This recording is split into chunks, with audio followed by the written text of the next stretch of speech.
37 cents lay scattered across the kitchen table, cold and so small that the mother had to count them a second time. In 1932, in a wooden house in rural Oklahoma, dust-laden wind slipped through the cracks in the door, carrying the smell of dry earth and unwashed work clothes. She opened the kitchen cabinet and stood still for a moment. Inside were a few potatoes that had already sprouted, a bag of cornmeal more than half gone, a small amount of pinto beans at the bottom of a glass jar, a piece of lard wrapped in paper, and a loaf of bread that had already begun to dry around the edges. 1 week of eating on 37 cents. When the kitchen became the place that kept people alive. The father sat at the edge of the table, his hands still covered with dirt after a day spent looking for work. The children looked at the enamel bowl sitting in the middle of the table, then looked at their mother.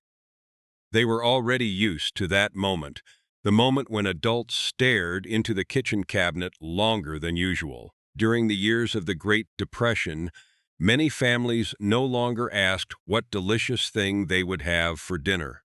The more honest question was what was still left that could be cooked tonight. The pantry historian opened an old recipe box. Inside was a yellowed grocery receipt, one corner stained with a streak of dried grease.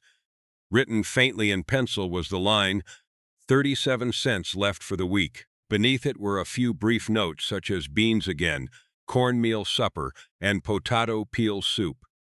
In 1933, a loaf of white bread might cost about 7 cents, a package of crackers about 5 cents, a pound of oats about 5 cents, and a pound of dried pinto beans also about 5 cents. A small bag of cornmeal costs around 8 cents and, if cooked thin and served carefully, could stretch through several more meals. In that kitchen, every cent had its own sound when it landed on the table. 1 cent meant a little salt. 3 cents meant a few slices of onion. 5 cents could make a pot of beans thicker, enough to help children sleep through the night. Among the 30 dishes coming up, some grew in fields for almost zero cost, some were cooked from potato peels that would normally have been thrown away, and some were made from stale bread, vegetable broth, lard, and dried beans. If these old kitchens remind you of someone who once cooked with almost nothing at all, follow the channel before I begin. Because sometimes history lives in an old pot of beans, a skillet of cornbread, and the hands of a mother trying to make dinner feel a little less sad. When wallets were nearly empty, people often did not walk into a store. They walked out into the fields, down to the ditches, or along the fence behind the house, looking to see what nature had left behind that day that could still be turned into lunch. Free meals from the fields. When even weeds became lunch, opening the recipe box once again, the first card that appeared was not stained with grease or flour. The edges of the paper were marked with traces of dried dirt, as if it had just been pulled from the pocket of a child returning from the fields. In the center was only a short note, dandelion greens, if young. If the leaves were still young, pick them. That was all.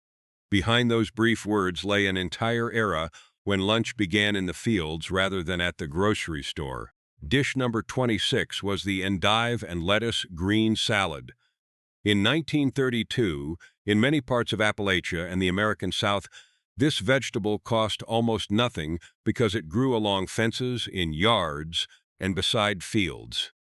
Children carried old paper bags and crouched beneath the sun, gathering clusters of tender leaves. When they returned home, their mother washed the greens several times to remove the dirt, then mixed them with a little apple cider vinegar and a spoonful of bacon grease, left over from the previous meal. The smell of hot grease blending with fresh greens created a lunch so simple that outsiders would struggle to understand why the family treasured it so deeply. Dish number 25 was poke salad. Along drainage ditches and behind wooden fences, pokeweed grew tall with dark purple stalks and broad green leaves. It also cost almost 0 cents in 1933 But what was truly valuable was experience. The mother boiled the leaves once and poured out the water, then boiled them again. Some families even boiled them a third time. The greens were sautéed with a little lard and onion and eaten with cornbread. In poor kitchens, understanding a leaf was sometimes just as important as possessing a single cent. Dish number 24 was vegetable broth with cornmeal porridge. In 1934, a serving of cornmeal porridge cost only about 1 to 2 cents, when calculated from a bag of cornmeal priced at 8 cents.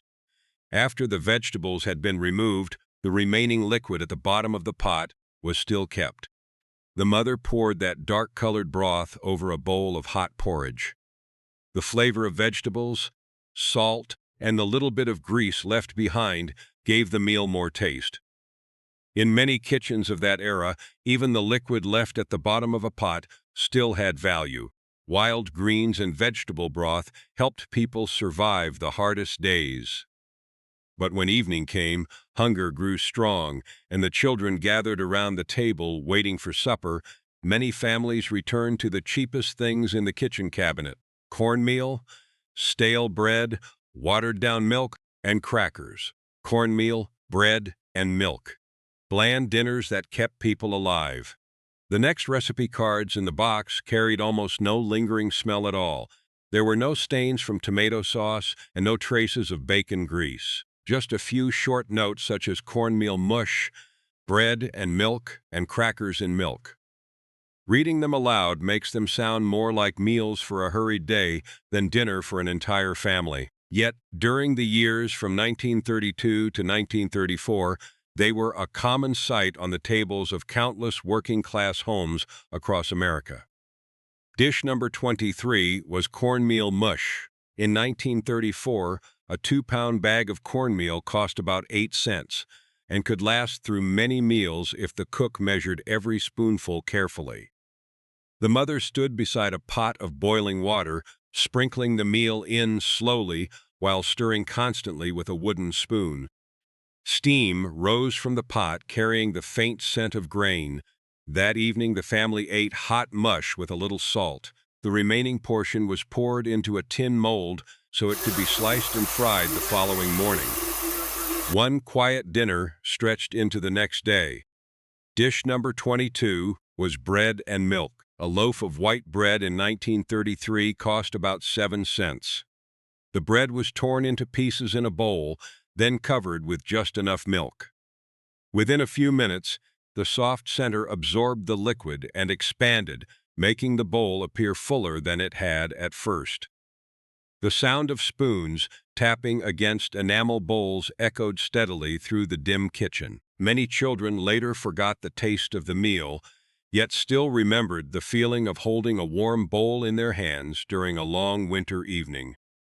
Dish number 21 was crackers and milk. A package of inexpensive crackers costs about 5 cents.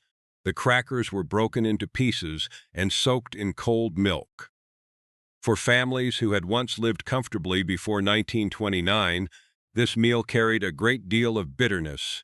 It reminded them of how quickly everything had changed. Dish number 20 was milk toast. A slice of golden toasted bread was placed in a bowl and covered with warm milk. The cost of a serving was only about 2 to 4 cents. People often brought this dish to the bedside of elderly people, young children, or those who were ill. The smell of warm milk blending with toasted bread created a rare feeling of comfort during those difficult years. Cornmeal, bread, and milk did not make anyone feel wealthy. They helped empty stomachs feel less hollow and made long nights easier to endure. And when a family needed something hotter, heartier, something that could sit in the middle of the table and be served again and again, many kitchens turned to the most familiar companion of the Great Depression: the potato. Potatoes, the cheapest thing, yet the warmest thing in a cold house. The next recipe card in the box bore faint knife marks across its surface. In the lower corner, someone had written 2 very short words in pencil: peel thin. Peel as thinly as possible.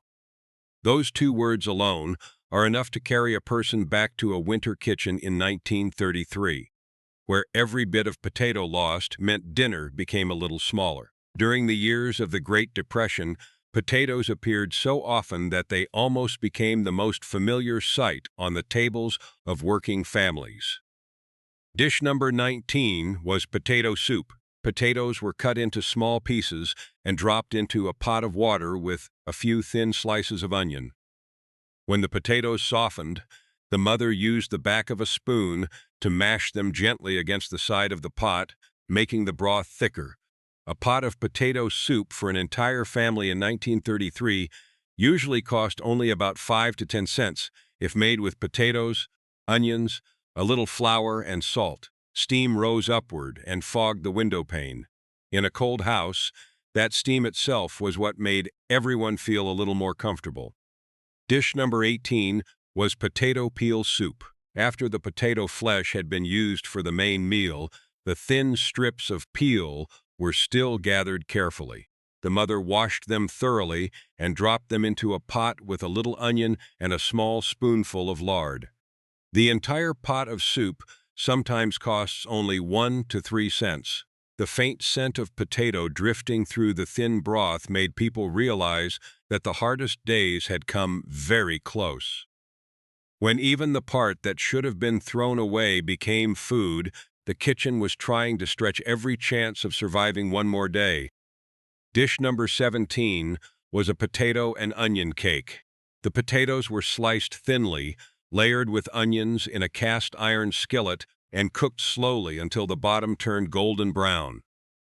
In 1933, a skillet like that usually cost only about 8 to 12 cents. When cut into portions and placed in the center of the table, it looked like a far more respectable dinner than the ingredients themselves could suggest. The smell of onions gradually sweetening in the hot pan made the children lift their heads and look toward the stove, long before the meal was ready. Potatoes were never a glamorous food, but in houses where cold wind slipped through the cracks around the door, they brought warmth, a sense of fullness, and the feeling that the family was still gathered around a proper dinner table. And if there was one thing that appeared even more often than potatoes during those years, it was dried beans, the humble food that quietly kept countless poor kitchens alive and their stoves burning day after day. Dried beans, not a fancy meal, but one that kept entire families going. In the old recipe box, the cards about beans were often the ones that had been opened the most. The edges of the paper had softened from steam, and a few corners curled upward from having rested beside a boiling pot. One card contained only a single word: beans.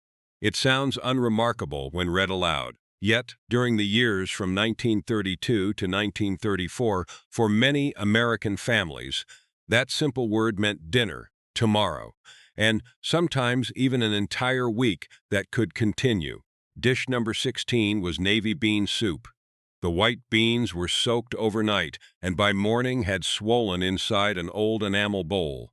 The mother poured the beans into a pot with water, onion, and a little salt. If she was fortunate enough to obtain a soup bone from the butcher's counter, she would add it to the pot for extra flavor.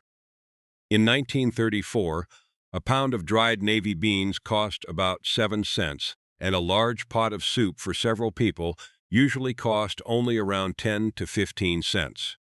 From early afternoon until after dark, the beans simmered quietly, while the scent of onions softening in the broth made the kitchen feel far more welcoming.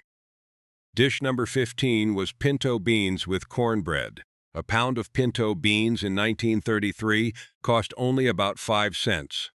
The beans were simmered for hours until the broth turned a light brown color and the beans became tender. On the nearby stove, cornbread baked in a hot cast iron skillet.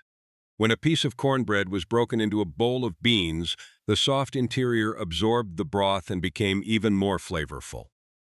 Across many parts of Oklahoma, Arkansas, and Kentucky, this meal appeared so often that the smell of beans and cornmeal became part of childhood memory itself. Dish number 14 was even simpler than all the rest. Just beans. a pound of dried beans costs about 5 cents, plus water and a little salt if any remains. There was no layer of flavor standing in front to hide the reality of poverty, yet that simple pot of beans helped countless families survive their hardest times. Some remembered the gentle rattling of the pot lid as the beans boiled. Some remembered the smell of beans left overnight and reheated them next morning. Some remembered their mother's hand always serving the thicker portion to her children first. Beans were never the kind of food people proudly showed off to their neighbors. But when everything else gradually disappeared from the kitchen cabinet, beans were still there. Inexpensive, durable, and capable of keeping an entire family going for one more day. And to make those pots of beans smell better, to give cornbread a richer taste, many poor kitchens of that era also depended on something that seemed even more ordinary: lard and salt pork. Lard and salt pork. When a single piece of fat had to do 3 jobs, inside the old recipe box was a card that had become almost transparent along the right corner. The paper had absorbed grease over so many years that light could shine through it. In the center of the card was a short note written in pencil, now half faded away: "Save the grease." That sentence carried a meaning far greater than a cooking tip in 1933. It was more like a rule for living in many poor kitchens, where every drop of fat already had a purpose waiting for it the next day. Dish number 13 was fried salt pork. A piece of salt pork costing about 6 to 10 cents per pound was sliced into very thin pieces and placed on a hot cast iron skillet. The crackling sound of fat began almost immediately. The smell of salt and smoke spread throughout the kitchen, letting the children sitting on the porch know that supper was about to begin. Each person usually received only one small slice. What was truly valuable remained at the bottom of the skillet, where a layer of clear grease slowly collected to be saved for tomorrow. Dish number 12 was a lard sandwich. A loaf of white bread in 1933 cost about 7 cents, while the layer of lard spread inside usually came from previous cooking. As a result, a sandwich like this costs only about 1 to 2 cents. The mother used a knife to spread a very thin layer of lard across the bread and then sprinkled a few grains of salt on top. The meal was so simple that many people later remembered the image more clearly than the taste. They remembered their mother's hands wrapping the sandwich in the cleanest scrap of paper left in the drawer. Dish number 11 was salt pork and gravy with biscuits.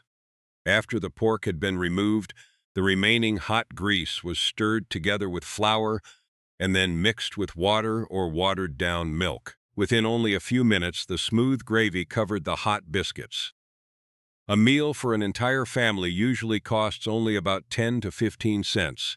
People ate slowly so the gravy could soak deeply into every piece of biscuit. During those years, lard did not merely sit beside the food. It lived within the very soul of the kitchen. It made pots of beans richer, made potatoes more flavorful, and helped inexpensive ingredients become easier to eat. Even after the skillet had been scraped clean down to the last drop, people continued searching for ways to turn whatever remained into the next supper. And from that effort came the gravies, thin soups, and slices of hot bread that found their place on the tables of the Great Depression. Gravy, biscuits, and dinners made to look more filling. There is a card in the old recipe box that makes people pause a little longer than usual. The edge of the paper bears a reddish stain that has darkened to a deep brown over time. The words in the center were written with a firm hand: "Make it look full." In 1934, that was not a joke. It was something many mothers did every evening. As they looked at the small amount of food left on the kitchen table and tried to turn it into a meal that would make the family feel a little better. Dish number 10 was tomato gravy and biscuits. A can of inexpensive stewed tomatoes in 1935 usually cost about 9 cents. The tomatoes were poured into a still-hot skillet and mixed with a little grease and flour until they became a thick, red gravy. When poured over freshly split biscuits, that red color made the entire plate appear more abundant. Under the dim glow of a yellow lamp, supper looked far more lively than the actual ingredients sitting in the kitchen cabinet.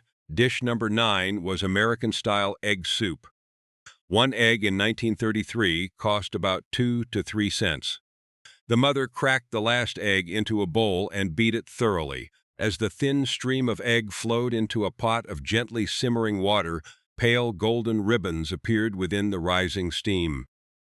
An entire pot of soup for several people sometimes costs only about 5 cents, yet the yellow color of the egg made the children feel that this was a meal prepared with care, rather than simply a pot of hot water with a few leftover vegetables. Dish number 8 was creamed chipped beef on toast. Small pieces of dried beef were chopped and stirred into a white sauce made from flour and watered-down milk. A serving at a modest diner in 1934 usually cost about 10 to 20 cents. In poor households, the amount of meat was stretched with gravy so it could feed more people. When the hot sauce covered a slice of toasted bread, the aroma of black pepper and cooked milk spread through the room, giving the dish the appearance of a respectable supper. What is most memorable about these meals is not the ingredients themselves. It is the way the cook tried to add more color, more warmth, and a greater sense of abundance to a table marked by scarcity. A layer of red gravy, one egg, or a few small pieces of meat could not perform miracles. But they helped people sit down to eat with lighter hearts, and beyond those family kitchens, on vacant lots, beside railroad tracks, and throughout makeshift camps, larger pots were also simmering. Places where supper was assembled through the contributions of many unfamiliar hands. Munity steves, when one pot fed complete strangers. Some of the recipe cards in the old box were written in very different handwriting. The writing was hurried, uneven, and marked by scorched corners, as though the cards had once sat too close to an outdoor fire. On one card, someone had written simply, "Whatever anyone brings, whatever people had, they added to the pot." That single sentence is enough to tell the story of the years from 1932 to 1934, when many people no longer had a kitchen to return to, and supper began with whatever remained in a stranger's pocket. Dish number 7 was Hoover stew. In Hoovervilles built from scrap wood, old sheet metal, and torn tarps, a large pot was often placed in the center of an open space. Macaroni, canned tomatoes, canned corn, canned beans, and whatever else could be found were added one after another. A cheap can of tomatoes at that time cost about 5 to 10 cents, and a package of macaroni only a few cents. Because many people contributed, an entire pot might be worth only a few dozen cents, yet feed a great number of people. As the thin red tomato broth began to boil, tin bowls started appearing around the fire. Dish number 6 was mulligan stew. This was the meal of the railroad tracks and of people who were always on the move. One person brought a small potato, another had a little barley, someone else found a soft onion or a bone, with a bit of meat still attached. Everything went into the same pot. The value of the entire meal sometimes amounted to only about 10 to 20 cents if converted into money. But for people who had gone many days without a proper hot meal, that pot was worth far more. The smell of potatoes, onions, and broth blender makes a cold patch of ground in the middle of the night feel almost like a temporary home. Dish number 5 was a poor man's soup. Soft cabbage, potatoes about to sprout, a few leftover carrots, and the last handful of beans in the jar were all gathered into a single pot. A meal like that in 1933 usually cost only about 10 to 20 cents. The cook cut away the spoiled portions and saved everything that could still be used. As the ladle moved around the table, everyone instinctively gave the heartier portions to the youngest person first. These stews had very few rules. They were created more by circumstance than by recipes. The most important question was not what ingredients were inside the pot, but whether there was enough left for one more person. And even during the hardest years, when people had to share the very last ladle of soup, one thing had not disappeared. It was the desire to preserve a little sweetness for Sunday so that children would still have something to look forward to. When they looked at the dinner table, imitation deserts of poverty. When people still wanted Sundays to matter, after the slowly simmering pots of beans, the thin bowls of soup, and the slices of bread stretched as far as possible, the old recipe box suddenly changed its tone. The baking cards had been preserved more carefully, their edges still carrying a few grains of sugar darkened by the passing years. On one card was a brief note, "No eggs, no butter, still cake." Just reading those words is enough to understand that in 1933 or 1934, even Joy had to learn how to live frugally. Dish number 4 was vinegar pie. A pie was made from very ordinary ingredients such as vinegar, sugar, water, and cornstarch. The entire pie usually costs more than 10 cents, far cheaper than a real fruit pie. As the filling thickened in a small saucepan, the sharpness of the vinegar softened beneath the warmth of the sugar. By the time it was sliced into thin pieces and served on the least chipped plate in the house, the child sitting at the table still felt that they had a special Sunday dessert of their own. Dish number 3 was mock apple pie. There was not a single apple on the table. Instead, there were Ritz crackers, a little sugar, some cinnamon, and a few drops of lemon juice. A pie like that in 1934 cost only about 10 to 15 cents. When the pie came out of the oven, the scent of cinnamon spread throughout the room. That aroma brought memories of real apple pie, even though every adult knew there were no apples in it at all. Sometimes memory itself is an ingredient. Dish number 2 was depression cake. Flour, cocoa, cooking oil, cold water, and vinegar came together to create a soft cake at a cost of about 10 to 20 cents. The faint smell of cocoa drifting through a house accustomed to potatoes and beans made the afternoon feel different. The children did not care what ingredients were missing from the cake. They only knew that there was cake that day.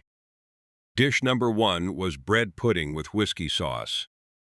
Old loaves bread were soaked until soft in milk, mixed with a little sugar and raisins, and then baked. A pan of pudding large enough for the entire family usually costs more than 20 cents.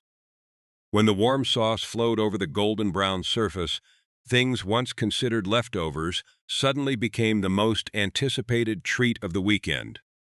These desserts never truly concealed poverty, but they helped make a difficult weekend something a little sweeter. And when only a few cards remained in the recipe box, the question left behind was no longer what people had eaten. The real question was how they made it through those years, while still managing to preserve kindness at their own dinner tables. 30 dinners that were not recipes, but evidence of dignity. The recipe box was almost empty. The last few cards rested quietly on the wooden table, their edges slightly curled from years of absorbing steam from different kitchens. Some still carried a small grease stain. Some had taken on the yellowed color of age. Some contained only a few pencil marks so faded that they had to be tilted beneath a lamp to be read. Looking at them now, it is hard to believe that those simple scraps of paper once helped many families survive some of the hardest years in American history. From 1932 to 1934, while many kitchens struggled with bean soup, cornmeal mush, stale bread, and vegetable broth, there were also stories beyond those walls of crops left to rot in the fields, milk poured into ditches, and livestock destroyed as prices collapsed. That was the most painful paradox of the Great Depression. Hunger did not exist because the nation had completely run out of food. Hunger existed because food and the people who needed it could not find their way to one another. The pantry historian picked up the card labeled vinegar pie. then placed it beside the card marked potato peel soup. Next to them was lard sandwich. Finally came the shortest card of all, containing only a single word, beans. Each dish by itself sounded very small, but together they resembled a diary written with food instead of words. Those meals were once seen as symbols of hardship. Yet what remains in the end is not poverty. What remains is the resourcefulness of people who knew how to save every slice of bread, every drop of grease at the bottom of a skillet, and every potato nearing the end of its season. It is the image of a father quietly giving the more filling portion to his child. It is the hand of a mother turning one egg into a pot of soup for an entire family. It is the memory of children who grew up on simple dinners that were never lacking in love. Outside the window, darkness had completely settled in. In the kitchen, the pot of beans still held its last warmth. The cast-iron skillet rested silently on the stove. A few crumbs of cornbread remained on the tablecloth.